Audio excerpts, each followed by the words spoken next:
Assalamualaikum warahmatullahi wabarakatuh. Kami dari kelompok 8 akan menjelaskan tentang teori kepribadian Alfred Adler, di mana kelompok kami beranggotakan Tiara Aisyah Putri, Cahya Isna, Muhammad Alfarel Chandra, dan Nabila Aurelia Paradilah.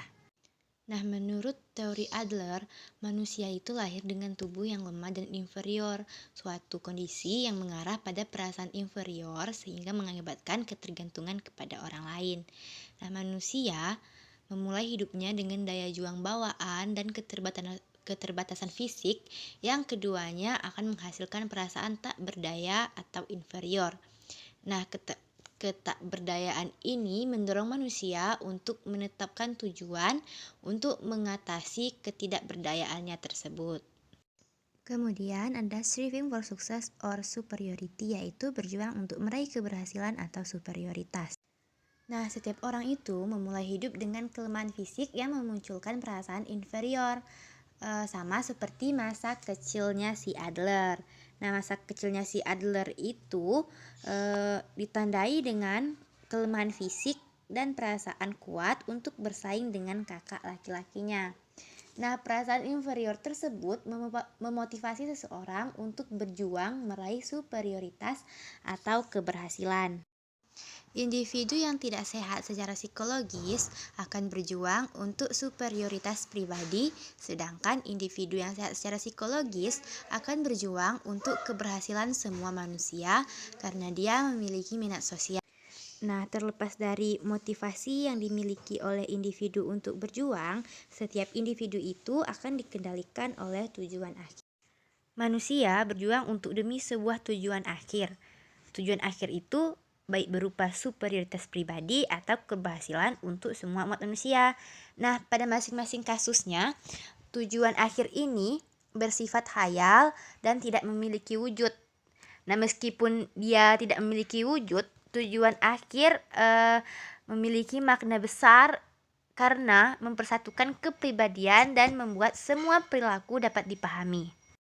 Nah, tujuan akhirnya tidak ditentukan oleh genetis atau lingkungan, namun merupakan produk dari daya kreatif. Nah, anak-anak setelah mencapai usia 4-5 tahun, daya kreatif mereka itu telah terbentuk sampai pada titik mereka dapat menentukan tujuan akhir mereka. Bahkan, bayi pun mempunyai kekuatan bawaan untuk mencapai pertumbuhan, penyelesaian, atau keberhasilannya. Karena bayi kecil itu belum sempurna dan lemah. Mereka itu dapat merasa inferior dan tidak berdaya. Nah, untuk mengimbangi rasa inferior mereka itu, mereka menetapkan tujuan fiksional untuk menjadi besar, sempurna, untuk menjadi kuat. Jadi tujuan akhir seseorang itu akan mengurangi rasa sakit akibat perasaan inferior dan mengarahkan orang tersebut pada superioritas maupun keberhasilan. Nah, jika anak-anak itu merasa terabaikan, merasa dimanjakan, maka tujuan akhir mereka akan berada di bawah ketidaksadaran. Nah, sebaliknya, jika anak-anak ini menerima cinta dan rasa aman, mereka akan menetapkan tujuan yang sebagian besar itu disadari dan dipahami oleh mereka dengan jelas. Nah, kemudian ada daya juang sebagai kompensasi. Daya juang itu merupakan bawaan, sifat, dan arah daya juang ini ditentukan oleh perasaan inferior dan tujuannya untuk meraih keunggulan. Tanpa daya bawaan untuk menuju kesempurnaan itu, anak-anak tidak akan pernah merasa inferior.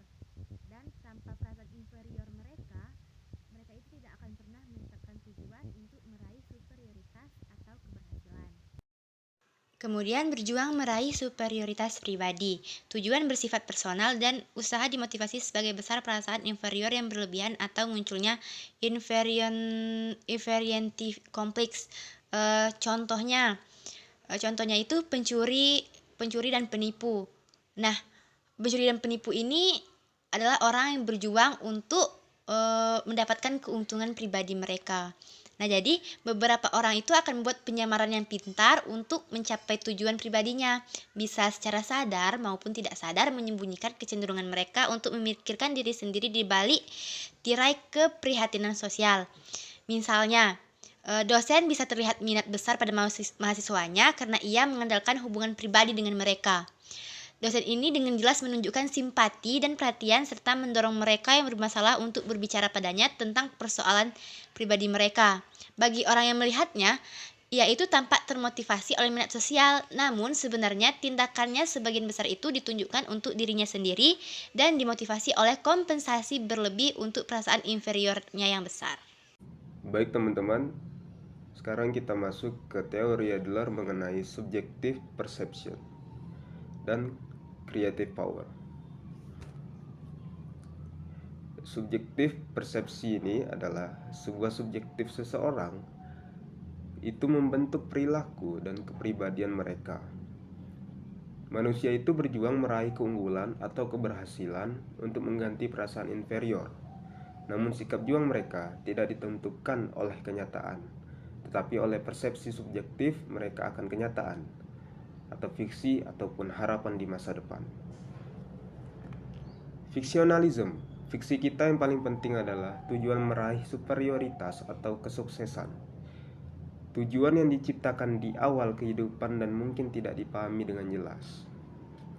Tujuan akhir yang fiksional dan subjektif ini menuntun gaya hidup kita dan menyatukan kepribadian kita. Salah satu contoh dari fiksi ini yang dapat kita ambil yaitu pria lebih superior dibandingkan wanita. Walaupun gagasan ini fiksi, banyak orang, baik wanita atau pria, bertindak seolah-olah hal ini adalah nyata. Sikap inferioritas. Manusia itu memulai hidupnya dari kondisi yang kecil, lemah, dan inferior, sehingga mereka mengembangkan fiksi atau sistem kepercayaan tentang bagaimana mengatasi kelemahan fisik ini menjadi sebuah kebesaran, kuat, dan superior. Namun, bahkan setelah mereka memperoleh hal tersebut, mereka tetap bersikap seolah masih kecil, lemah, dan inferior. Keterbatasan fisik mungkin tidak berarti sama sekali bagi manusia, kecuali keterbatasan ini menstimulasi perasaan subjektif tentang inferioritas yang berfungsi sebagai dorongan menuju kesempurnaan atau keutuhan. Beberapa orang mengganti perasaan inferior ini dengan bergerak menuju keadaan psikologis yang sehat dan gaya hidup yang bermanfaat. Sementara yang lain melakukan kompensasi secara berlebihan dan termotivasi untuk menarik diri dari orang lain. Kemudian, creative power. Creative power ini merupakan teori atau pendapat terakhir dari Adler, yaitu style of life is molded by people creative power. Adler percaya bahwa setiap orang itu diperkuat oleh kebebasan untuk menciptakan gaya hidupnya sendiri. Intinya, setiap orang itu bertanggung jawab pada siapa diri mereka sendiri dan bagaimana mereka berperilaku. Creative power ini, seseorang itu menempatkannya dalam kendali atas hidup mereka sendiri, bertanggung jawab atas tujuan akhir mereka, menentukan metode untuk berjuang terhadap tujuan tersebut, dan berkontribusi terhadap perkembangan kepedulian sosial. Adler mengakui pentingnya herediter dan lingkungan dalam membentuk sebuah kepribadian. Manusia melampaui produk herediter dan lingkungan. Mereka adalah ciptaan yang kreatif yang tidak hanya bereaksi terhadap lingkungan tertentu, juga tidak bertindak di dalamnya dan menyebabkan lingkungan bereaksi terhadap mereka. Dalam creative power ini, Adler menggunakan sebuah analogi, yaitu the law of the low doorway.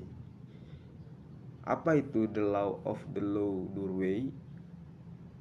Adalah hukum ambang pintu rendah. Jika kamu mencoba melalui sebuah pintu setinggi 4 kaki, maka kamu memiliki dua pilihan. Yang pertama, kamu bisa menggunakan kemampuan berpikir kreatif untuk membungkuk ketika mendekati pintu masuk, sehingga masalah dapat dipecahkan dengan baik. Atau yang kedua, kamu membiarkan kepala kamu terbentur terus kamu jatuh ke belakang. Maka kamu harus menyelesaikan masalah dengan benar supaya kamu tidak terbentur dan terjatuh lagi. Unity dan Style of Life. Unity, 1. Logat organ.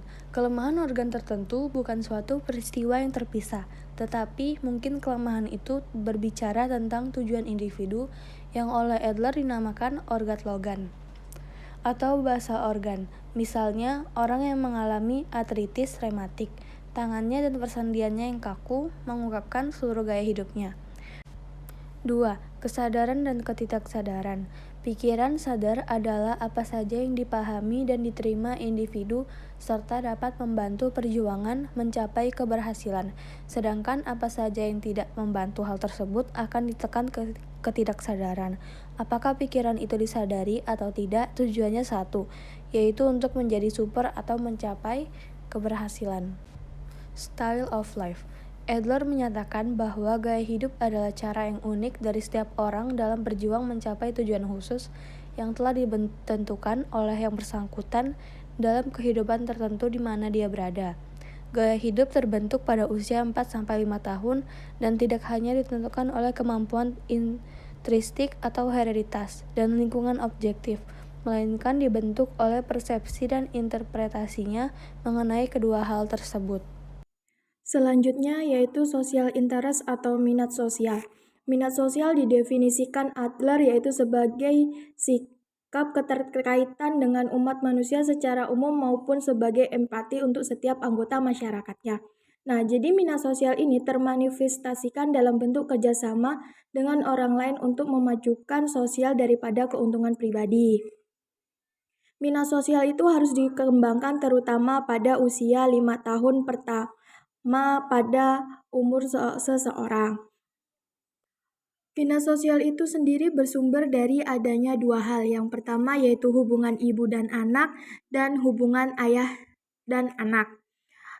Tugas ibu itu adalah mengembangkan sebuah ikatan yang mendorong kedewasaan minat sosial seorang anak untuk membantu bekerjanya minat kerjasama tersebut. Jadi penting, sangat diperlukan peran orang tua terhadap minat sosial ini.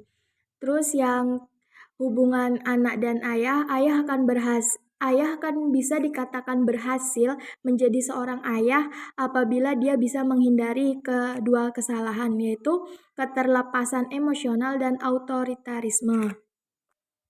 Ayah juga orang terpenting yang kedua dalam lingkungan sosial anak.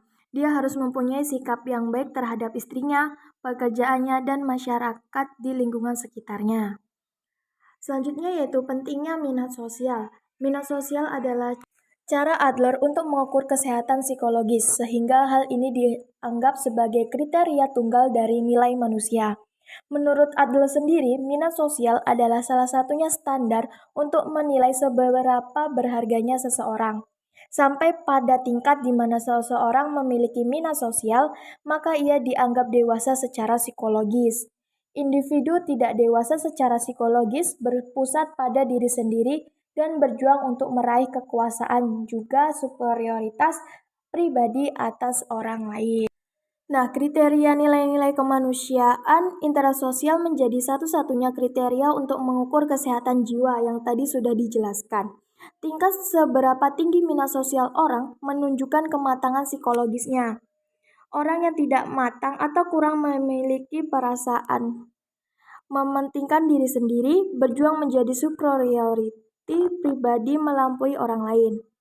Dan orang yang sehat, peduli terhadap orang lain dan mempunyai tujuan menjadi sukses yang mencakup kebahagiaan semua umat manusia.